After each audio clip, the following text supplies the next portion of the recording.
सबसे पहले ये ऐतिहासिक धरती को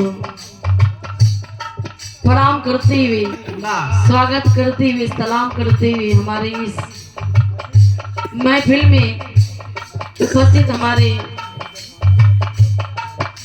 नात रिश्तेदार, घराती बराती, हित मित संगी साथी, मंच के माध्यम से हम विदा गायिका सोना सुहानी अपने पूरी टीम की ओर से आप सबके चरणों में विनती अभिनंदन। और हमारे साथी गायक कलाकार, विराज जगत के बड़े अच्छे कलाकार, बड़े सुंदर गायक कलाकार भोला सिंह दीवाना, पूरी टीम की सुर में स्वागत बा, प्रणाम बा, अभिनंदन बा। जहाँ तक हमारा आवाज पहुंचता है भैया, सबके प्रणाम बा, स्वागत बा। कहा अपने हिंदुस्तान की परंपरा है, रीति रिवाज है।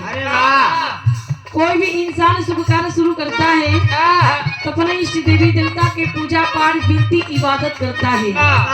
वो चाहे गवैया हो, चाहे बजवैया हो, चाहे पढ़वैया हो, चाहे लिखवैया हो। हम सब कलाकार स्वर की देवी माँ सरस्वती की पूजा पाठ करते हैं। बजा के बधीरज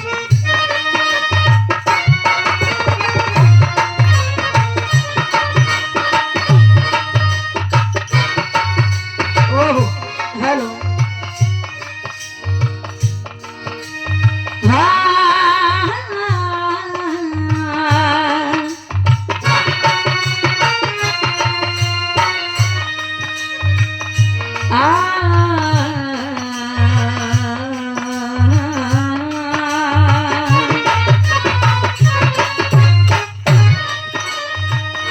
गीत के बड़ा बढ़िया सुन के कैलन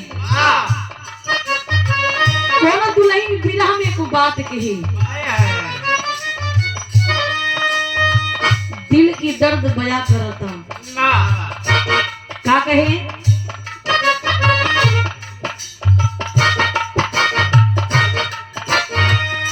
हो हम के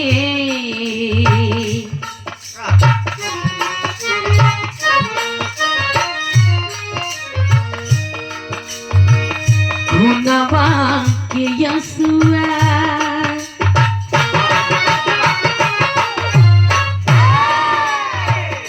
हो हमके हुनवा के यसुआ भूला गइल हो प्यार हमरा से कोई के भूला गइल हो हमके भूला गइल हो प्यार।